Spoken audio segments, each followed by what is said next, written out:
Today is October 27th, 2021, and my guests are economists and social entrepreneurs Michael Faye and Paul Niehaus. Together with Rohit Wanshu and Jeremy Shapiro, they founded GiveDirectly, an organization that gives cash to desperately poor people. Michael's the president of GiveDirectly now, and Paul, who's also a professor of economics at UC San Diego, is the chair of the GiveDirectly board. Michael and Paul, welcome to Econ Talk. Thanks, Russ. Thanks for having us. Now, our topic today is the use of cash transfers, giving away money with few or any strings as a way to fight poverty. Michael, why don't you start and tell us how GiveDirectly got started, when that was, and what's been the approximate arc of your organization? So we started GiveDirectly in 2009, a bit more than a decade ago. All four of us were in graduate school studying economics. And at a time that was particularly relevant in the field of poverty eradication. It was a time when we started applying the techniques from other fields, and specifically A/B testing, randomized controlled trials, to understand what worked and what didn't work in poverty eradication. And one of the lessons from that literature was that a lot of the things we had hoped was working was not. And this simple idea, intuitive to some, counterintuitive to many, of simply giving people money to make them less poor, worked surprisingly well. We were grad students, we had some stipend, we talked a bit about where we should be giving our own money, and of course, people would ask us where they should be giving theirs, and decided GiveDirectly was something that we wanted to do. We reached out to a number of organizations, looked for places that we were able to move money directly to other people, and weren't able to find it. And it wasn't because other people weren't doing cash. There were certainly governments doing cash at times, there were others, but as an individual donor, that option didn't exist. And that really was the genesis of cash. The other thing happening at that time, which I should say, is the innovation of mobile money. Prior to that period, very few people, certainly in the emerging market, were connected to the digital financial system. They didn't have bank accounts. They really had no access to the global financial grid. The introduction of mobile money with M-Pesa to begin in Kenya changed all of that. Everybody essentially had a bank in their pockets, meaning that we could now reach many more people than before. And Paul, do you want to say anything about the startup of the organization? The early days? Yeah. I think that's the essence of the story. I mean, I think there was this evolution from it being a very bootstrap thing where friends and family were putting in some money to, the usual progression of then you figure out, hey, we can do this. It's actually working, to the point where you're willing to open it up to the public and get a sense of what the response is, to sort of really having a clear vision that actually there's a need for something like this in this space strategically, and starting to think about the scale that it could reach. So the growth from there, has some sense. I think we started out friends and family. Today, last year, GiveDirectly during the pandemic moved over $300 million to people living in extreme poverty. It's one of the fastest growth trajectories for an organization in this space. And so, we see it as, being, on that trajectory to being one of the big international NGOs with this unique specialization in cash transfers to people living in extreme poverty. But I think we also see it as symbolic and as trying to provoke some thinking for other people in the sector as well.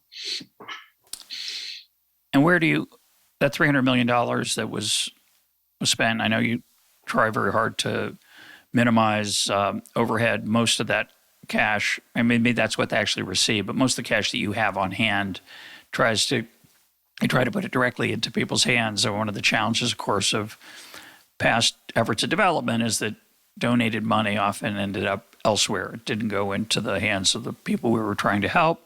It often ended up in the hands of corrupt leaders or dictators, thugs in the poorest countries. So you can amplify that point about the giving directly part of your mission, but also tell us where your recipients are and how that money how you actually give it away. Yeah. So how does this disintermediation work, and why is it important, right? So corruption is an issue that's near and dear to me. That's what a lot of what I do my day job, my research on, is corruption in large public sector programs. And I think that for public aid, that has been a big issue. But actually, for a donor like you or me who's thinking about a gift to a charity, I think that's less the issue. And the issue is more all the layers of decision making and operations and subcontracting and so forth that a dollar goes through before it actually, gets to something, some good or service that's provided to somebody living in extreme poverty. And so it can actually be very difficult to map out. I think we've had this experience of looking at some big charities and saying, hey, if I give a dollar, like not just what's the impact going to be, but literally what will happen to that dollar. And it's just very difficult to trace out. And so, I think with GiveDirectly, we wanted to make that very easy to understand.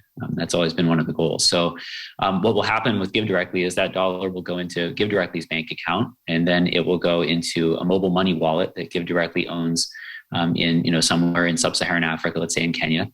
And from there, we're going to transfer it into the mobile money wallet of a recipient. And the recipient is going to be somebody that we found because our team went out door to door through communities, low-income communities, and signed people up for the program and said, hey, would you like to receive these transfers? And if so, then you need to get signed up for mobile money. So when they get the transfer into their mobile money wallet, they're going to get a text message that says, hey, you've received a transfer from GiveDirectly. And, in theory, they could use the money in their wallet, spend it as digital money. But in practice, what most people are going to do is they're going to go to an agent nearby and withdraw it as paper money. And that agent is typically going to be a shopkeeper, maybe in their village, probably in a nearby town. And so they're going to go withdraw the money and then they're going to spend it, on whatever they want to do.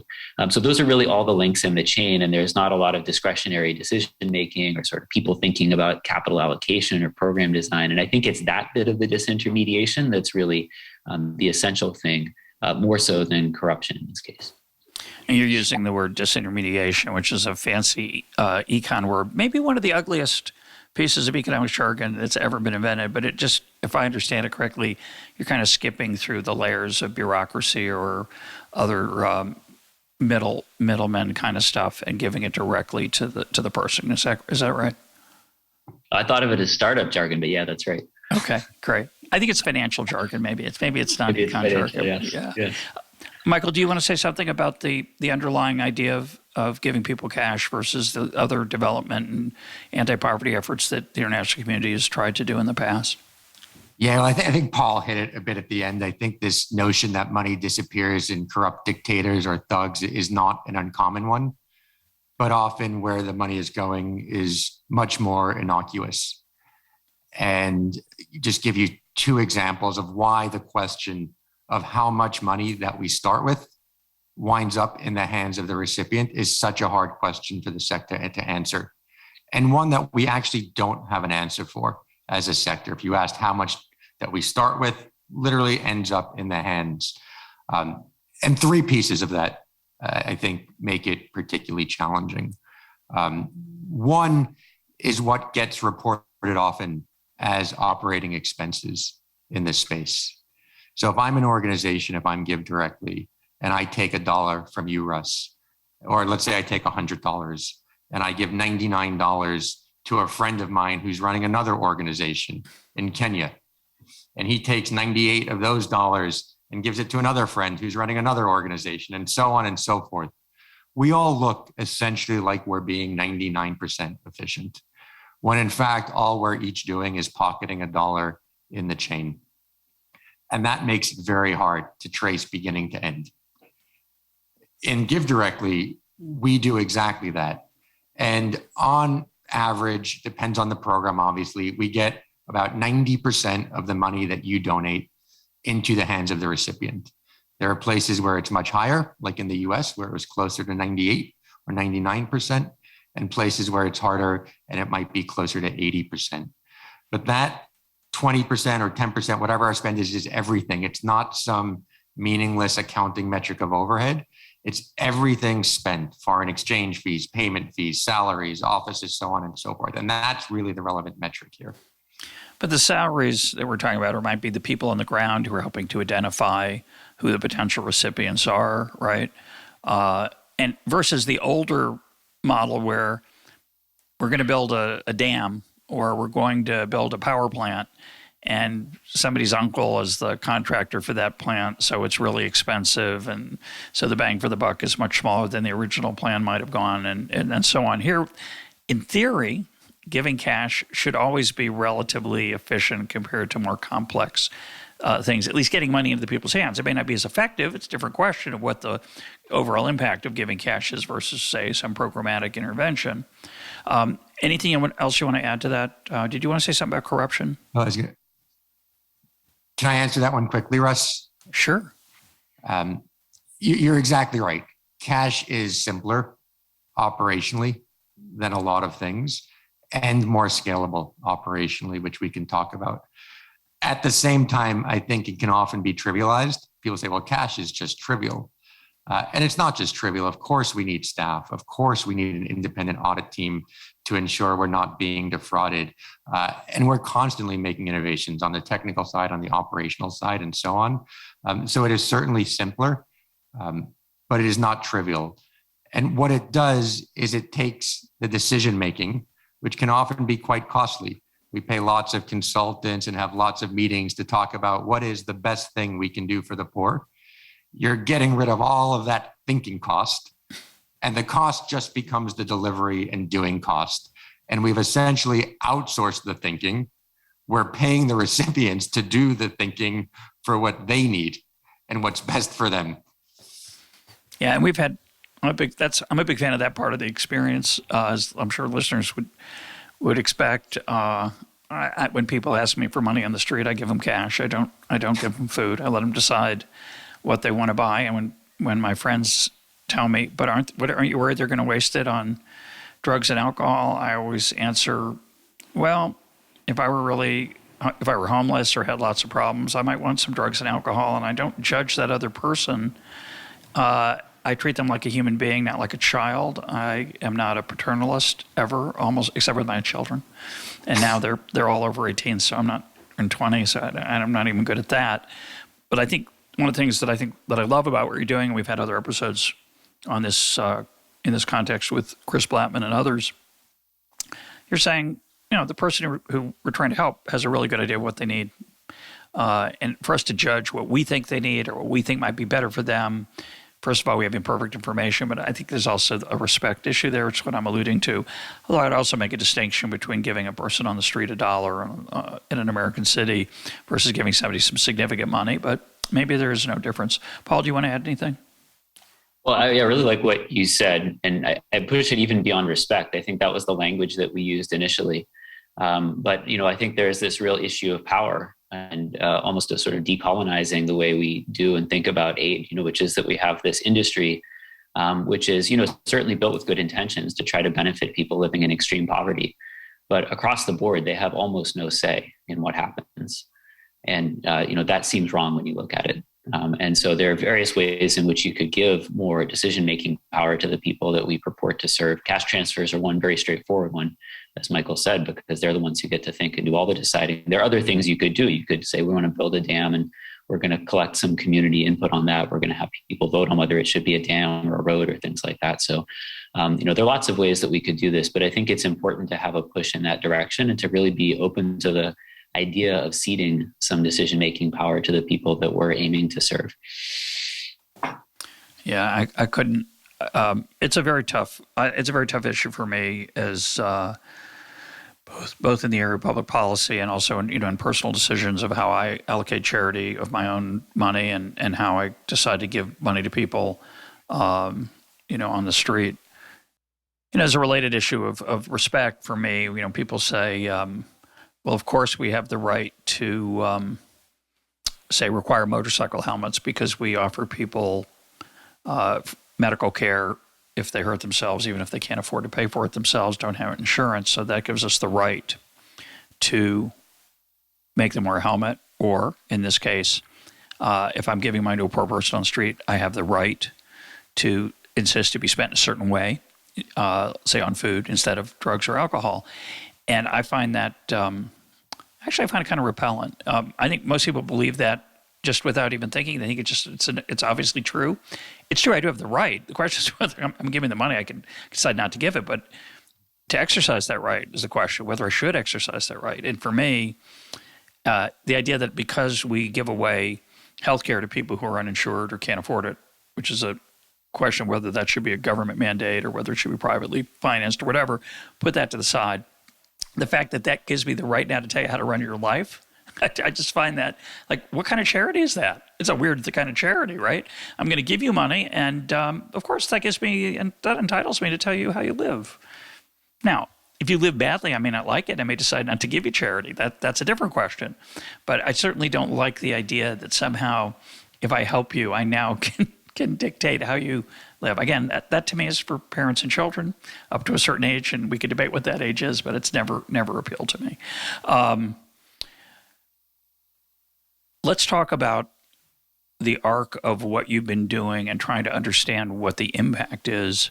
You've done a number of serious studies to know what the impact is. And I want to, just to keep help us with the conversation, when you give people money, there's one thing that obviously happens, which is they have more money, at least in the short run. This was Milton Friedman's argument in Capitalism and Freedom. If we want to fight poverty, why don't we do the thing that might reduce poverty, like give people money? And his idea was, this is 1962, I think. He said, he wasn't the first person, but he said, we have a lot of these programs, give people housing, give people food. Let's give people money, and they'll choose the mix of housing and food and healthcare that is best for them.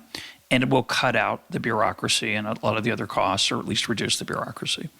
So the second, that's one thing. And we could call that mitigation, poverty mitigation, reduction of suffering. The next question, though, is what we would call development, right? Does the cash lead to something more than just the reduction in misery or suffering? And they're both important. But the second one's sort of the holy grail. That's what we care the most, often are trying to solve, so that we can fix this problem in a longer runway rather than just ameliorate or alleviate poverty, it. So, Paul, why don't you start? Tell us what GiveDirectly has done to try to understand what's the impact of this model. Right. So impact evaluation has been a priority from the start. So the first transfers that we gave were part of one of these randomized controlled trials. And then since then, we've run, or in the process of running, I think 15 separate studies, looking at different questions, sometimes trying to focus on this question you raised, sometimes focused on different questions depending on the project and so forth. It's challenging in the sense that there are so many paths that people can take and that have taken. If you look at, over the last couple of decades, hundreds of millions of people who have exited poverty, the ways in which they've done that are so varied. In some cases, it's somebody, it's intergenerational, right? It's kids getting a better education and therefore being able to command a higher wage. In some cases, it's somebody having the capital to start a small business and increasing their earnings in that way. In some cases, migration is an important part of it, just moving to places where opportunities are better. And so when you look at something that is as flexible by design as cash transfers, if you really want a holistic accounting of the development impacts of it, you got to sort of track all of those things. And then in addition to that, there are some of the aggregate impacts, that sort of communities getting this money, it's going to have impacts on local demand, and that's going to have impacts that are indirect, right? And to see those, you really need to be running experiments at very large scale, which we've only begun to be able to do. So, I say that just to say that there are sort of all of these things that in theory one would want to measure, and we know that, and we're sort of only able to see some of them and in some cases. But, I think that what you see in the studies that we've run so far is that, there are going to be some people, a subset, who are going to make productive investments. They're going to, it might be in agriculture, they're going to purchase some livestock or better fertilizer and inputs for their farm. Might be a non-agricultural business. I think in many cases, retail, where you purchase inventory and then become part of the supply chain that brings things into these communities that your neighbors want to buy, is a direction that a lot of people want to go. But there are so many and they're so varied. There are some people that will get into transportation and give people motorcycle rides. We had somebody that purchased musical instruments and started a band and started touring. So, it's sort of everything that you can imagine. But you see that for some people and you don't for others. And I think that's an important thing to note, that there are, some people who sort of have something like this they want to do, and there are other people that just want to make sure their kids are better nourished and going to school, and, that they have a mattress to sleep on and things like that. And so, those things are important too, and it's going to be a mix. And before we go on, I'm going to let Michael comment on that and add to it. And then I will transition in a few minutes to the larger scale study that you're in the middle of. But one thing that's fascinating that I read in reading about your organization is that some people turn the money down. They don't want it, either when it's offered to them individually, I assume could happen, but certainly in you've gone to whole villages and offered the money, and some people just don't take it. Could you talk about that, Michael? Yeah. So if someone showed up at your house, Russ, and said, "Hey, I've got $30,000 for you. Just got to fill out some forms and we'll send it over by wire next week," you would probably be skeptical.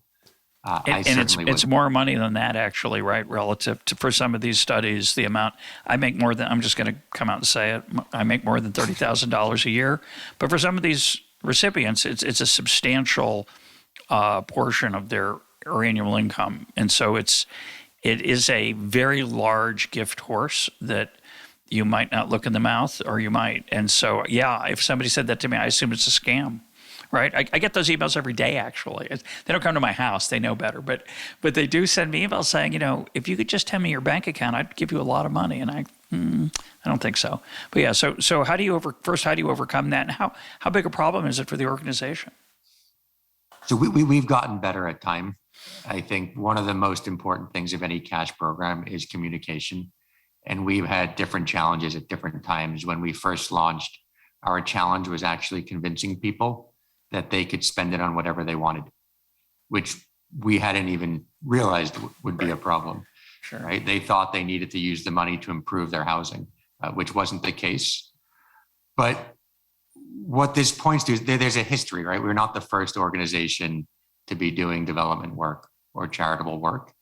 And in a lot of the other cases, there was some expectation, right? Where you're going to convert to this religion, you're going to take this action that I, the donor, would like you to take. And if I don't understand that action as a recipient, I'm going to be skeptical. So I have to get that communications right. I think we've done a lot better over time. We certainly still have refusals, but you have to understand a bit of the history and context that you're operating within. One of my bit of a related story of expectations, one of my favorite stories came from one of the Nairobi urban settlements. So these are very densely packed settlements where most people will be living in extreme poverty being under $1.90 a day. So truly kind of unable to meet your basic needs. And we did a cash program there, and people were appreciative and spent it on all sorts of things. Some invested in bathrooms that they then sold access to others for. Some started other shop cart businesses and so forth. But one of the best things someone said is, one of the organizations that always came here would come and give us a bowl with a bar of soap. And we took it and we appreciated it because we thought that organization must not have much money. But now we know how much you Western charities actually have. So we've started asking them to just give us the cash instead. I don't want to forget, by the way, that listeners may want to go back and listen to the episode I did with Nina Monk about the Millennium Villages Project, and then a follow-up with Jeffrey Sachs, which was, I don't come out too well in that, but could have been worse. Jeffrey Sachs wasn't happy with what Nina Monk said about him, and then he asked me if he could be on the program, and so I said, sure. And he was ready for me. It's a pretty interesting episode, but it's related to these questions. I just want to, again, interested listeners may want to go back and look at that. Paul, would you comment on anything about this issue of, I would call it credibility or reputation? You're coming in, you're foreign often. How do you get people to trust you?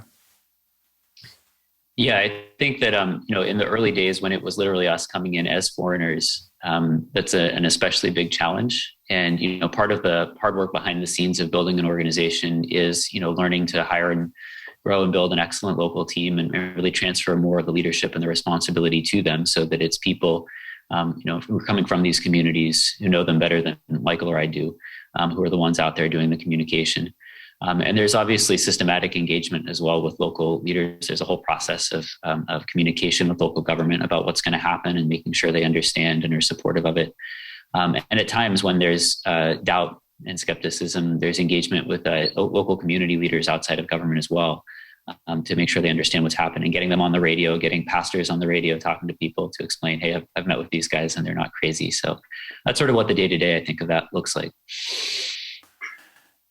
There are still, you mentioned along the way in passing, I think it was Michael, that, missionaries tried to convert people to a religion. There was all kinds of strings. You can have this, but it's in the form of a bowl and a bar of soap, or you can have this, but you must spend it on the roof of your house because we, as from the outside, have decided what is best for you. And certainly, cash is less, I would say, both demeaning and arrogant as a way to help people who you don't inevitably don't know particularly well, and don't know what not only. No, you don't know what they need, but again, I think it's a sign of respect. It's important. But people have raised ethical issues about this, the whole idea of it, the whole idea that we on the outside in the richer West but just that we're intervening in this way in these people's lives. Is that an issue? Is it something you talk about and worry about? Michael, why don't you go ahead first? We talk about that all the time, and in some sense, that is the genesis of GiveDirectly. How we can shift the power to the recipients. And there's the systemic issue, which I'm sure we'll talk about, but there's also the very personal issue. I've been doing this for over a decade now, and you still have moments where you catch yourself in a moment of judgment, where you say, wait a second, you spent the money on what? Or you spent the money on that? Why did you spend the money on that? And recipients will patiently explain why they spent the money on that. And it's just a very, I think, normal human emotion to judge. I remember early days, a lot of people spent money on metal roofs and tin roofs, which they still do to some extent. And as a foreigner, you go and say, well, why are you spending the money on a tin roof? Is this just conspicuous consumption? Is this the Western Kenyan village equivalent of a marble bathroom? Like, why the tin roof? Very directly, the recipient would say, well, look, my thatch roof falls down multiple times a year and I have to replace it. And it costs me $50 and this cost me $150. I forget the exact numbers. So the actual return and savings on this is quite large. Okay, I didn't realize that. They said, two, I actually collect water off of it in the rainy season. So there are lots of NGOs working on safe water programs so that people don't need to walk a mile, 2 miles to get water. So it turns out you can get it straight from your roof. Three, the mosquitoes don't spend time in the tin roof like they do in the thatch roofs. So we actually see less bugs in the house. And then the fourth one, which doesn't show up in a lot of in the numbers per se, is, you know what the biggest impact of the tin roof is? Avoiding the pain of watching my child get rained on every night. I don't want my child to get rained on. It's humiliating. It's awful. And to know that he or she has a roof over their head kind of is the most dignifying, empowering thing of all. And that just gives you pause for a second on checking that judgment. Yeah, absolutely. Paul, do you want to add anything to that? When I've been out and met with recipients, this has been, it was a very, really sort of deep soul searching moment for me, because, what I've found when I've been out and spoken to people is that, first, as Michael said, there are times when you come to understand, that you really didn't understand before you got out there. But there are also times when, I find there are people that I just don't find all that compelling. I don't like them all that much. The things they're doing are not the things that I would do. And so I think there's a real coming to terms with that, of saying, and it's just like anywhere else. I like Michael. You seem like a nice guy, Russ. I feel like we'd probably get along. A lot of people that I don't like, and that I sort of I don't buy into what they're doing with their lives or their priorities. But I can still respect what they're doing with their lives and their priorities, and make a decision that I'm going to create space for that, and that I want to live in a world in which they have space for that. And so that for me, I think, was a very profound experience, and it felt, I think, very healthy and like a part of my own personal maturation, I think, to come to terms with that, if that makes sense. Absolutely. I have listeners, longtime listeners, especially in economics, know I'm not a big fan of utility theory as something we teach undergraduates, but we do it as Zvi Gorelick told Vernon Smith, and he reported on our program. When asked what's it good for, he said teaching. But we like to think it's better for understanding, and I think it's very limited, but it gets a prominent place in every textbook that is out there. But one of the advantages of the approach, and I have a lot of problems with utility maximization, and my next book's going to complain about it a lot, but I will, in its defense, say the following. The idea of consumer sovereignty, which is a piece of jargon that simply means, even though I don't like anchovy pizza, that you buy it, I assume it's good for you and you enjoy it and get pleasure from it. That fundamental idea, which is the heart, it's in Adam Smith. He doesn't call it utility theory, but it's very clear he respects people who aren't like him, mostly.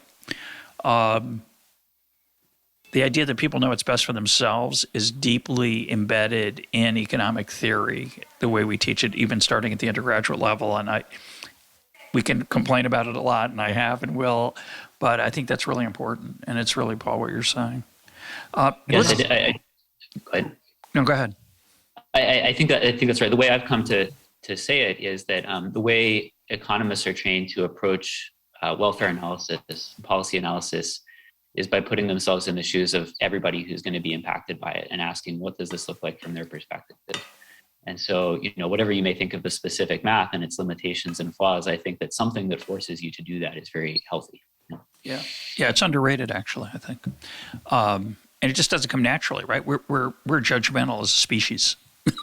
That's what comes naturally. Like you say, I don't like him. I don't like what he's doing.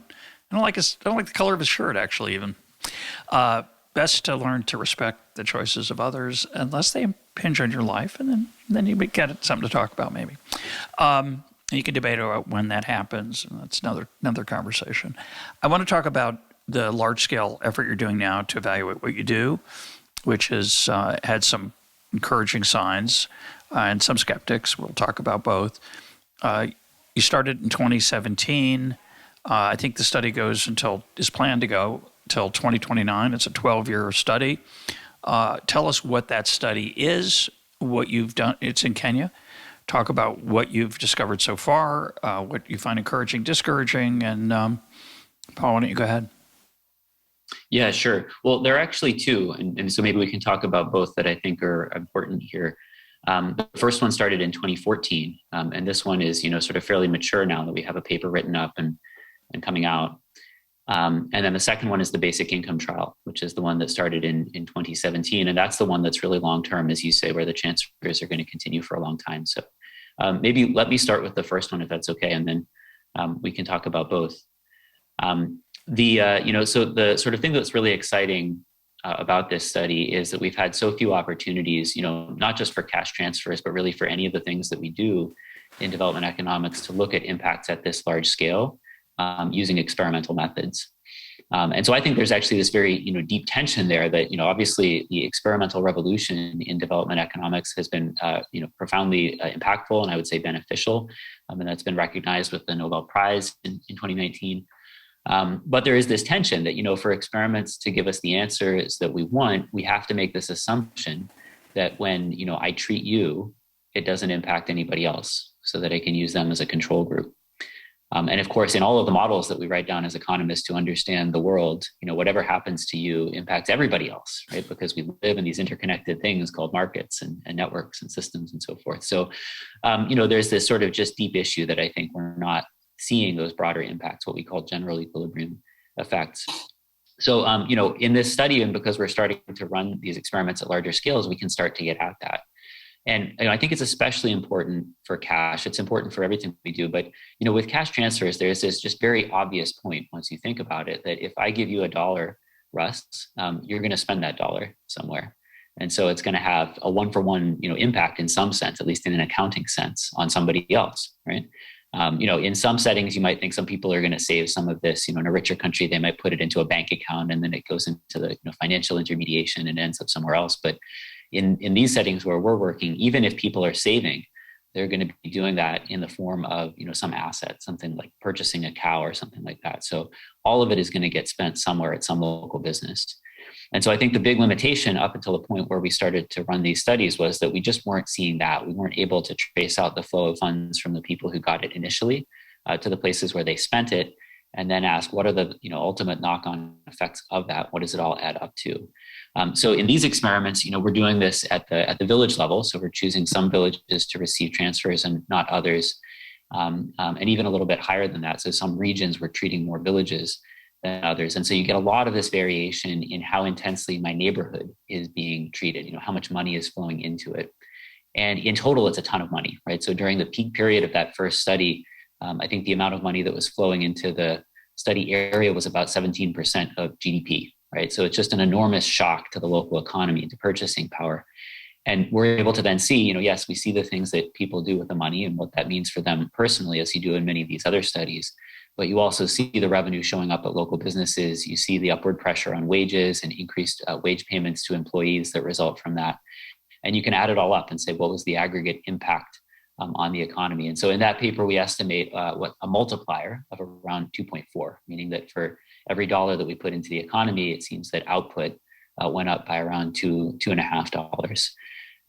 And so, I think being able to see impacts at that scale for the first time, to me, it sort of really opens up a whole bunch of new and important questions about, what is it about these economies that enables them to expand?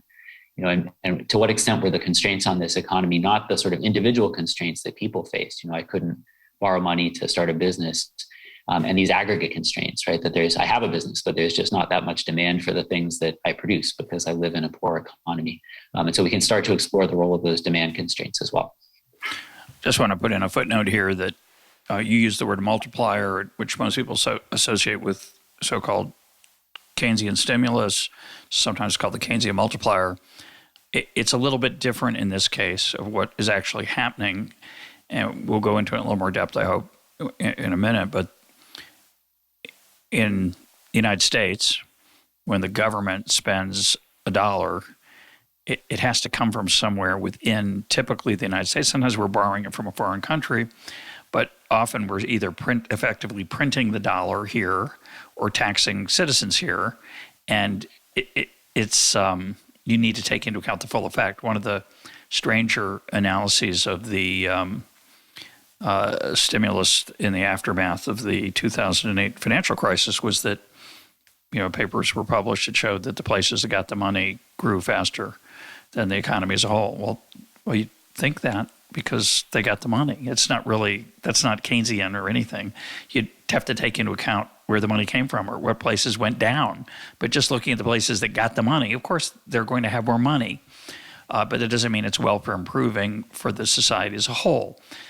What we're talking about in the case of Kenya in the 2014 study, or the one that started in 2017, which we're going to get to, is that the money's come from outside the village, clearly. So the village is going to be better off. There's no, it would be weird for the village not to be better off. There is an issue of inflation, whether the prices go up and offset the gains in nominal income, but certainly we would expect nominal income to go up.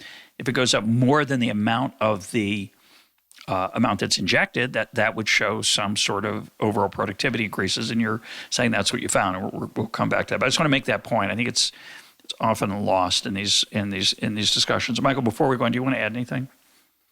Yeah, I just say one thing on this paper, which this paper, I think at its core is about externalities, so the impact of a transfer on other folks. And this was a question that we got a lot about cash. People would ask, does it inflate the economy? What's the impact on other people? Two parts of that. One is cash, for some reason, provokes a lot of these questions that I think we should be asking about all interventions. You tell people you're just giving cash, they say, well, how do you know they're not spending it on alcohol? How do you know how it's affecting others? How do you know there's not fraud? Well, how much does it exactly cost? These are exactly the questions that I hope GiveDirectly and cash pushes other organizations and interventions to also answer. The second bit is when you think about the externality piece and you think about some traditional interventions, things like food aid, where we move food from US shores into Africa, say, or use t-shirts, whatever the case is, think about what that externality is. What have I just done to the local farmer that is selling food on the market? You've heard him pretty dramatically, because now he needs to lower the price to match the food that's been shipped over from the US. So you're actually potentially having quite a negative effect on the local economy and market, which is the opposite of what we see with cash. And I don't want to lose that point, that a lot of the other interventions very well may have this negative externality on others.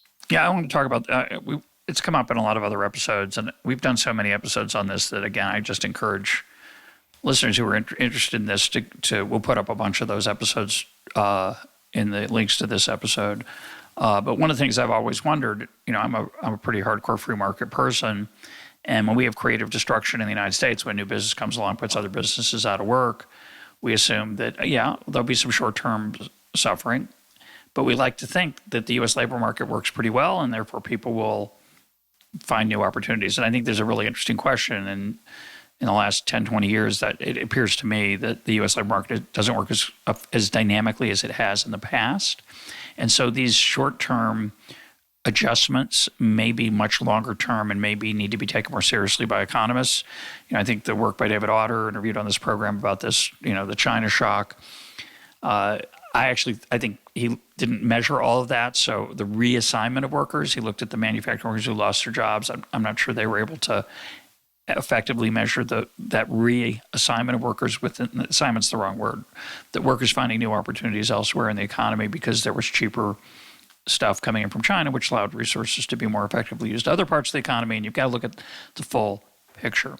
But your point, which is that when we give food, the United States gives food aid to a poor country to put some farmers out of work, there's one flavor of economics that would say, well, yeah, that's true, but people have cheaper food, they have more money, and those people who aren't farmers anymore are going to go work in the sectors that are expand because we don't have to spend so much money on food.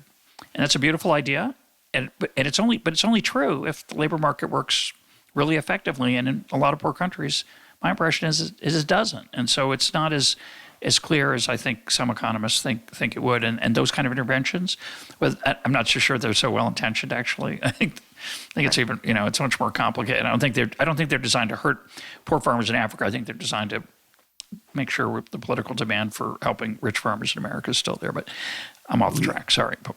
We just one fact, and then we can go back to the UBI paper. Universal basic income. Paul and I had looked at doing a paper on food aid probably almost 15 years ago at this point, and we got a data set that was ship level data. So you had every shipment by ship and what got shipped. And we were staring at the data and couldn't understand why it seemed to have so many duplicates. So you'd see the exact same kilograms, the exact same grade of maize, the exact same everything with one distinction, which was the ship name. And we could not figure this out. And we eventually tracked down a statistician in the government to help explain it. He said, oh yeah, that's a function of the program, which is we have pre-existing contracts with shipping companies. We know that we're not sending full ships, but we have to split the shipment equally. So of course you see the exact same replicated data with different ship names. That is what we're doing. So just one story and anecdote on food aid. Yeah, but why is that so disturbing that they split it up like that? I mean, it's weird, but... And some of it is just wasting. You're sending empty ships of food aid. So if you care about the environment, gas, costs, any of the above. I get it now. Okay, when you say they weren't full, it's not just that they weren't full of that crop. They weren't full at all. And just the ships like to take more trips. So it seemed. Very stimulating, potentially, but I think not. Bad idea. Paul, do you want to add anything? It's just a pervasive pattern. I mean, even within lower income countries, India, the reason that there is a subsidized food program, is originally because there was a program to help farmers. And then the grain started to pile up. And at some point, somebody said, we got to do something with this before it rots. So it's the same there. It's the same of the food stamp program, the sort of genesis of it here in the United States. It's the reason that we give food aid. So that's a near universal pattern, I think, that we do things to help farmers and then end up with food and have to figure out what to do with it. So the 2014 study found a pretty big impact. I'm a little bit skeptical of it, but I'm going to let you get to the 2017 study first. Say what's different about it in terms of what the actual study is, and then what you found so far, both that you've published and maybe you have some tentative results that haven't been published yet. Well, you're going to tell us what you're skeptical of at some point. Oh, I like to build up the suspense. Yeah, no, I'll get to it. But I want to let listeners know how the program's designed and what it's doing. Go ahead. And it's not. Trust me, I know you've got an answer. I'm looking forward to it. With the universal basic income study, again, we're sort of looking at the community level. But the sort of key thing that's different here is that instead of this one-time design, which is what GiveDirectly has typically done, where we come in and say, we're going to transfer you a tranche of capital, and then we're going to walk away. Here we're saying for the next, some number of years, in the longest arm, it's 12, as you said, we're going to be giving you each month enough money to meet your most basic needs. And so why are we doing this? Obviously there's this global conversation about universal basic income. There's a lot of interest in it, the buzzword. It's a very different conversation. Interestingly, in some parts of the world, in the United States, it's about, the concerns we have about job loss, to automation, to trade, things like that. In many low-income countries, it's more of a reflection of dissatisfaction with the way we do redistribution and anti-poverty work, and just a sense that although we try to target benefits to the poorest people, it's hard, it's messy, it doesn't always work that well, it's costly. Maybe it would be simpler and better to just enroll everybody. And then I think most important to me is there is a sort of political dimension of this. It gets at the stories we tell about why there should be redistribution in the first place. And so in most countries, in most places, most times, the story has been that, people who are able to take care of themselves should do so, but we should have some programs to help people who fall on hard times or for some reason can't, widows, orphans, people who lose their jobs, things like that. And so, that basic narrative makes sense to a lot of people, and that's the basis of it. I think with UBI, you open the door to new ideas, perhaps a sense that some of the assets, some of the resources society has, we should view as being held in common. And that perhaps, everybody should be entitled to, some share of the returns from those that they get, and they can do what they want with, they can decide what to do. That's sort of the narrative you see in a place like Alaska with the Permanent Fund, right, for example. That's money. I think that's money that got generated by the discovery of oil there that was shared from the oil. Much more exactly. The revenue, the rights were sold by the state of Alaska, and then the money was spread out in a very different way than it might have been in a more just decentralized way. Yeah. So, I think there's a significance to this issue that's about, what are the impacts of telling somebody that your basic needs are going to be met for a long time? Do they stop working on their own? Do they shut down? Or, do they take more risk and experiment with things, try things that they might not have otherwise? That's relevant, but it's also taking place in the context of this political conversation and this, sort of thinking about, what does a fair society look like, and how do we reason about that and articulate it? That's important. So, in that context, there are a lot of UBI pilots and experiments of some sort going on around the world. I think most of them don't really get at what matters, in the sense that, first of all, most of them are going to be at the individual as opposed to the community level. So they're really not universal. They're trials of basic income. Here, we're going to be universal, at least in the sense that, entire villages, entire communities are going to be receiving transfers together.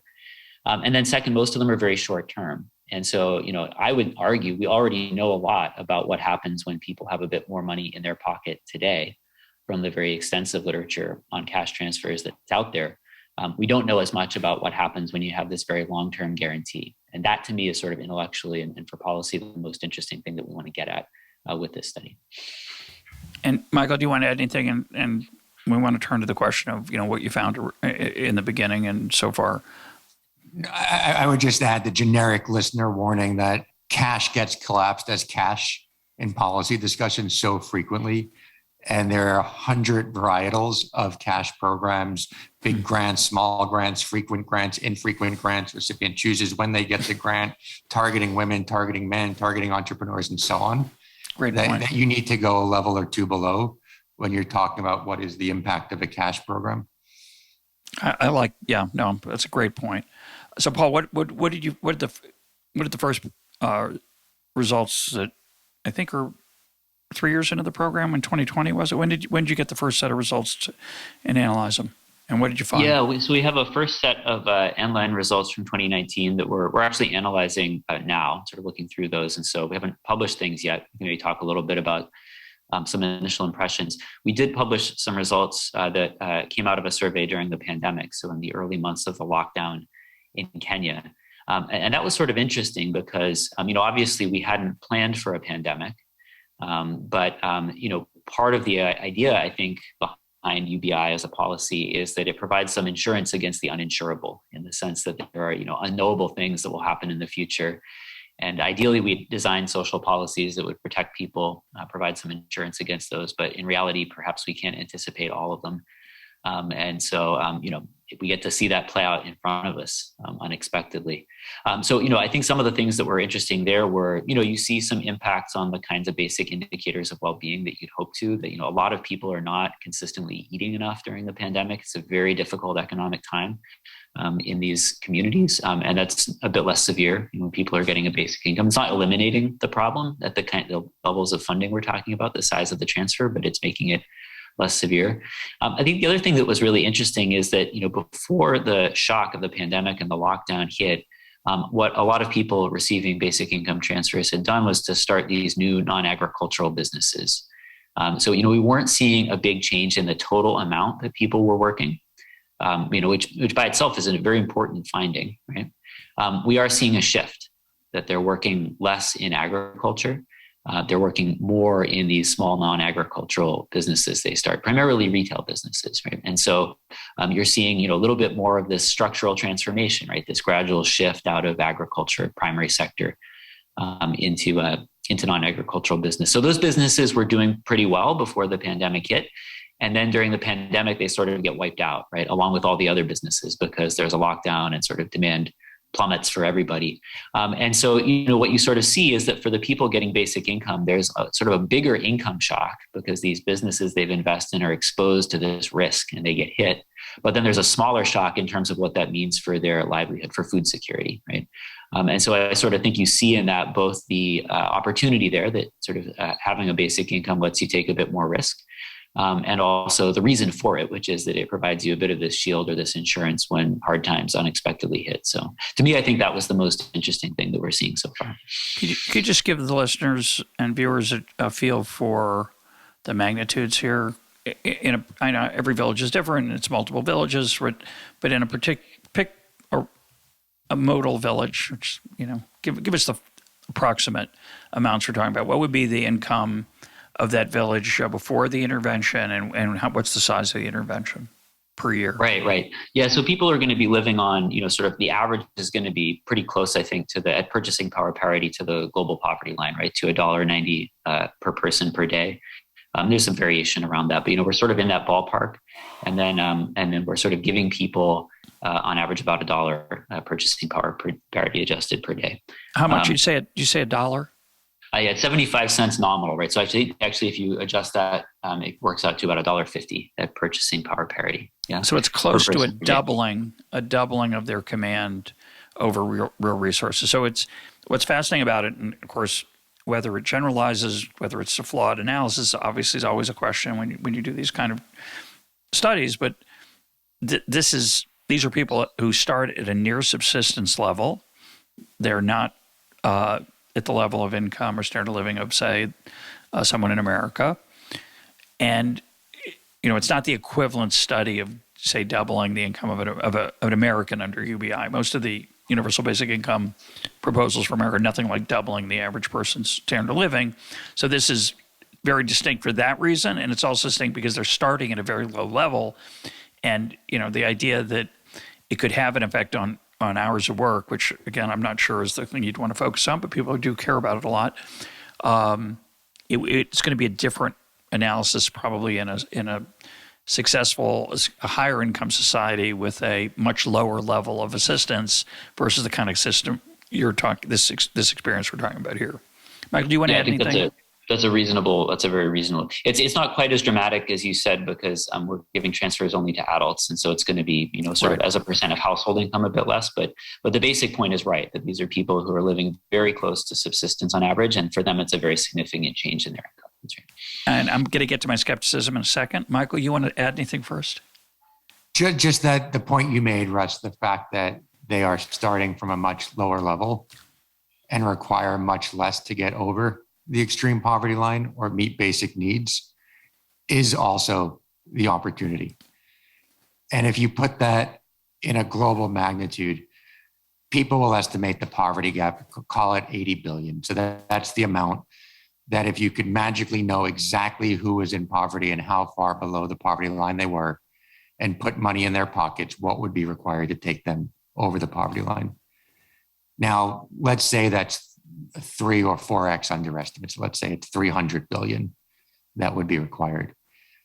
That's still less than 1% of US, Europe GDP combined, which is about $40 trillion. So the point is, it is a very solvable problem on the extreme poverty metric. We can take people over extreme poverty. And certainly at the individual level, it does not take a whole lot in the emerging markets.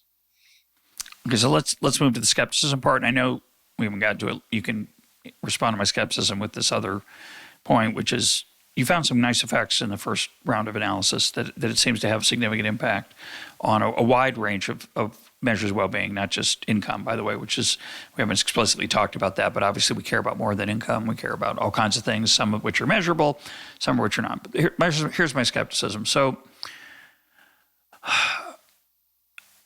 somebody, some listener, and if that listener is listening now, I'd love to know who it was, told me their take on an old aphorism. Give a man, it's now usually a man, but let's make it a person in the original aphorism. Give a person a fish, and the person eats for a day. Teach the person how to fish, and they can live for a lifetime. And this listener, and I hope you're out there, you can tell me who you are, said, give a person a fish, they eat for a day. Teach them how to fish, and they can at least have something to eat over their lifetime, but allow them to trade fish for other things, and you might actually create a sustained standard of living and growth. And it really captures the way I think about the world, at least in the material sense, which is not the only thing that matters, but it's not unimportant, especially for the people we're talking about. So a critic of your idea said, give a man a fish, you feed him for a day, give a family cash, and you feed them for a while. So basically the argument, this criticism is, okay, yeah, they got some multiplier effects for a while, but eventually it'll return back to its original level of arc of well-being, whatever it was. The way I would phrase it is, I don't expect cash. I expect cash to help people have more pleasant lives. I don't expect it to make them more productive. Yes, there are capital constraints in these villages. It's hard to borrow money. Having an infusion in cash allows you to buy a wheelbarrow, which is incredibly important for some people, or open a small retail business like you alluded to. But these economies, these villages, relatively isolated from trade, relatively not embedded in markets, relatively self-contained. It's hard for me I'm just going to be skeptical that cash alone is going to suddenly make people more productive, because ultimately that's what the goal has to be. Productive is an ugly word in the general sense, but in the economic sense, it means that they get more from what their resources are, that they can produce more stuff from any hour of work or from any investment in raw materials. And without that, you don't have growth. You have just mitigation of poverty, which I don't want to ever romanticize poverty. And people do all the time. It's disgusting to me. If all that happens in these villages is that they have better lives, and even if it changes the thing they used to do that we want to be romantic about, like subsistence farming, I don't want to be romantic about that. So if they come to a different style of life, that's okay with me, and it's their choice. But it's hard for me to understand the mechanism by which they're going to have a long-term change in their well-being. It seems to me we need bigger changes. Doesn't mean I wouldn't want to give you money, because I do think mitigation of poverty is a really important human impulse to act on, and I'm all for it. But you're making larger claims. So give me a story that would make me feel more confident that the things you're finding are true. Paul, why don't you go first, then Michael, you can go.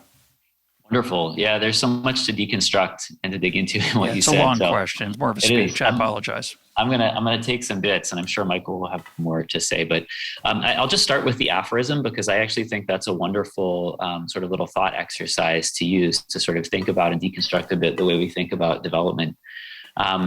So, certainly there's truth in that, in the sense that there are sort of productive investments that we hope to see happen, whether we make them or whether we enable other people to make them. Yeah. I think there's also an enormous amount of hubris in the sense that there's a presumption that we know how to teach people to fish.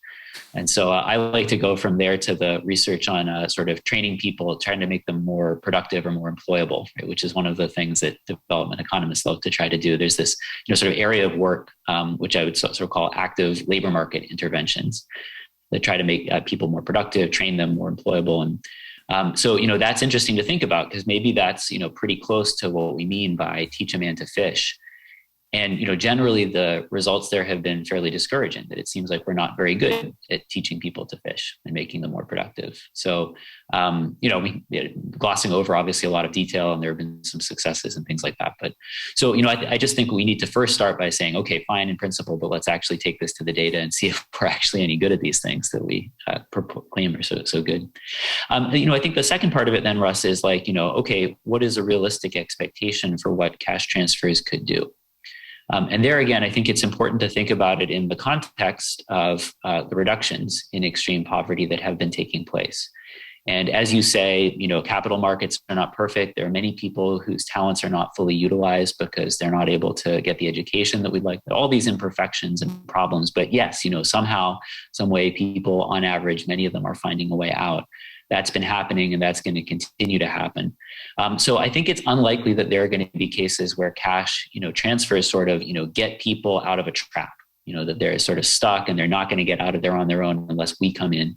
I think that's probably an unrealistic expectation. And if anything, it sort of plays to our romantic desire to be the savior, right? Yep. Sort of people are stuck in a poverty trap unless we come in.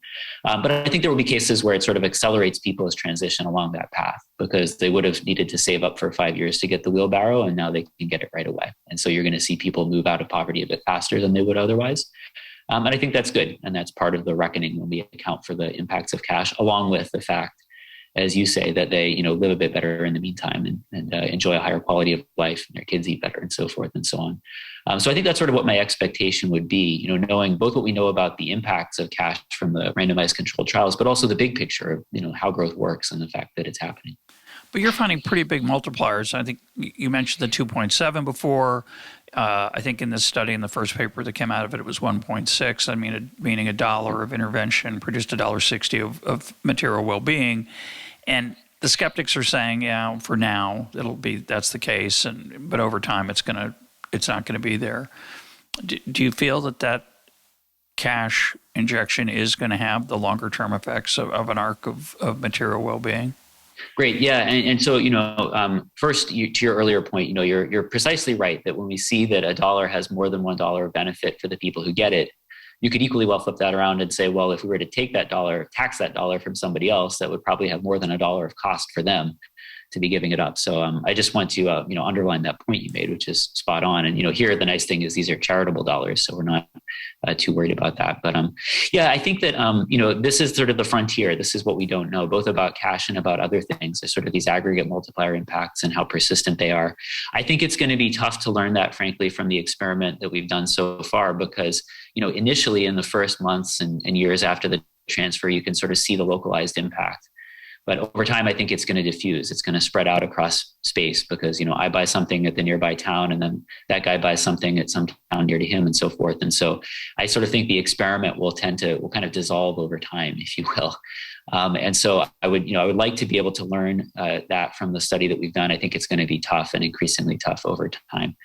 For that reason. But, to the extent that we can within the study, sort of look at how this thing is trending over time, because we have measurement over a range from, 12 months to 24 months after the transfers, it seems like there's sort of fairly persistent impacts over that time span. Longer run, we just don't know. Michael, you want to add some thoughts? Yeah, I think Paul hit one of the key ones on this project, which is, if the people not receiving cash are benefiting almost as much as those that receive cash, which is what they find, you are essentially eliminating your control group with time. So as time passes, the experiment dissolves is the best way to say it, as Paul did. To your question, Russ, of do you see long-term impacts of cash? Are there examples of that? The answer is unambiguously yes, we do. There's a wonderful paper in the American Economic Review by Anna Azar and colleagues that is, to my knowledge, the longest evaluation of a cash transfer program. It was actually done in the US, where they looked at the children of people that received cash 50 years after the cash had been delivered. So 5 decades is about as good as you're going to get in economics. And what they found is that those children lived longer, achieved more educational attainment, and had higher incomes. So that's not even the recipient of the cash. It is the recipient's child that had higher income 50 years later after the cash transfer program. So you do see this evidence. We absolutely need more long-term evidence on the impact of cash, but you do have these examples out there. Yeah, again, I think data are always tricky. There's, you talk about the experiment dissolving. There are things happening in the villages around your villages that aren't just that they live near villages that receive cash. There's all kinds of other macroeconomic stuff going on that makes it hard to evaluate. Ultimately, one of the phrases I hate is, well, the data speak for themselves. No, they don't. They never speak for themselves. They only speak with our help, and we have to make decisions and assumptions about what's going on. And in the case of that you just told, I don't know that paper. I look forward to reading it. We'll put a link up to it. But it's hard to understand the mechanisms. You need a narrative often to go with the data to make it more plausible that even though you have a control for everything, it still is plausible. Obviously, access to resources can help people make better lives for their children way beyond just putting food on the table. But I'd want to look at the magnitudes, and it's really hard. I just want to emphasize this, and then we'll let you guys have the last word. It's just really hard to make people more productive from the outside. And a lot of that comes back to what we were talking about earlier. Some people don't want to be made more productive. They just want to lead a simple life. They would love to have more to eat, and that's fine. I'm happy to help them do. That's why I give the people on the street $1. And coming back from a conference once, the guy I was walking with gave that person a 20. I thought, well, that's a nicer person than I am. So I'm just, my skepticism is, although always somewhat general, in this particular case, it's my modus operandi as I've gotten older, but I just, knowing how hard it is to make people more productive, it's hard to understand how giving them cash is going to, I understand the capital thing, I understand that argument, but in a village that has very limited exposure to the outside world and a little bit of inter-village trade, it's just, I'm a little bit skeptical, but we'll see. And I strongly urge you to open up your analyses of these incredible projects. And I'm a big fan of the innovation, but I urge you to open up to people who aren't associated with your organization to look at the data. Maybe you're already doing that, but I think that's helpful. We should have said that off the bat, Russ. I think we spend time on 2 papers. GiveDirectly has done 15 papers, all of which have had external academic evaluators with no affiliation to GiveDirectly.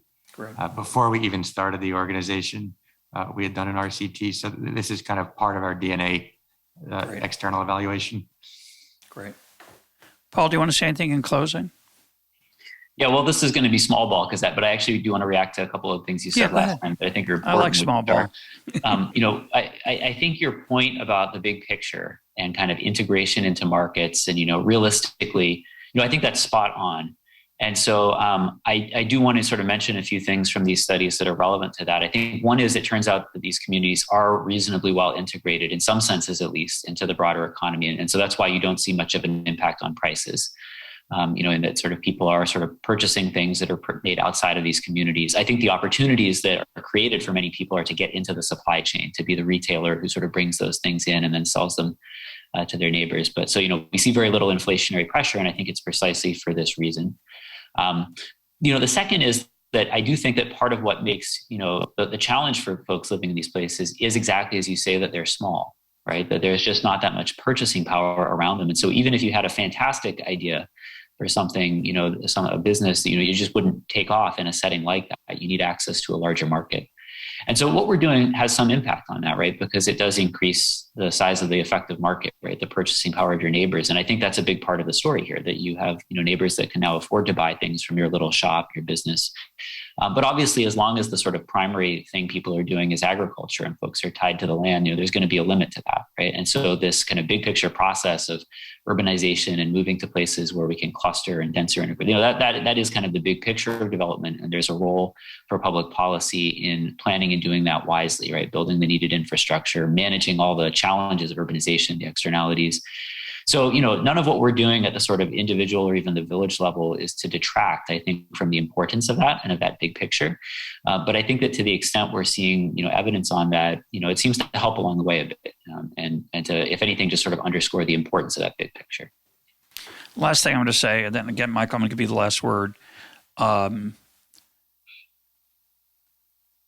sure you know this, and I'm going to let Michael respond to this and anything else you want to add, which is economists sitting in university offices in America, given a data set, are really good at analyzing it. We've got a lot of cool tools now in econometrics. But real people on the ground, there's things going on that the data aren't capturing, that they don't illuminate, that can't be seen. I would just encourage you, and I can't believe I'm saying this, but I'd encourage you to hire some anthropologists or people from other types of discipline to get a better feel for the things that can't be measured, and to make sure that the things you are measuring actually aren't filling in things just to make people happy, or it's not fraud, but it's kind of awkward. A lot of people in poor countries or in poor societies and poor villages are really good at running their lives in ways that we don't understand. The roof's just an example of it, but in terms of data collection, it's not usually straightforward. So I'm not suggesting that there's any fraud on their part but a lot of times there's things happening in the gray underground economy that aren't being captured by the data. That's all I meant to suggest there. Michael, take us home. It's a great place to end, because I think we agree wholeheartedly on that, and have hired anthropologists and done qualitative work, because I think it's extremely important. And I think you need to match the data to the reality and to the stories to understand it. Staying with the data theme for a second, I think there is an important point, which you said, it's not just the data. And you're right. The data is the starting point. And even if we had the ability to perfectly measure everything, which we don't, but if we did, what we're going to get is outcomes. We're going to get, this is the impact of a cash program. This is the impact of another program. And we're going to have a long list of outcomes and numbers and statistical significance. But what that list of numbers is not going to tell us is which is best. Which one should we do? Maybe this one encourages people to go to school more. This other intervention helps on the health side. This other intervention actually helps people work more, and you see it in income and productivity. But at the end of the day, there's still a decision about which of those is best. And that is a subjective decision that someone needs to make. Whether the donor makes that assessment, looking at all the numbers, and I do think donors should look at numbers more than they have historically, right? So if you're going to make those decisions, look at the numbers. But is it the donor's decision staring at numbers, or is it the recipient's? And that becomes the core question. My guests today have been Michael Faye and Paul Niehaus of GiveDirectly. Gentlemen, thanks for being part of Econ Talk. Thanks, Russ. Thanks, Russ.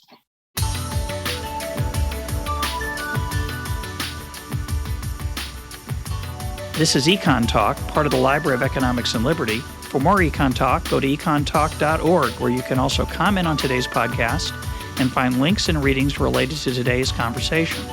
The sound engineer for Econ Talk is Rich Goyette. I'm your host, Russ Roberts.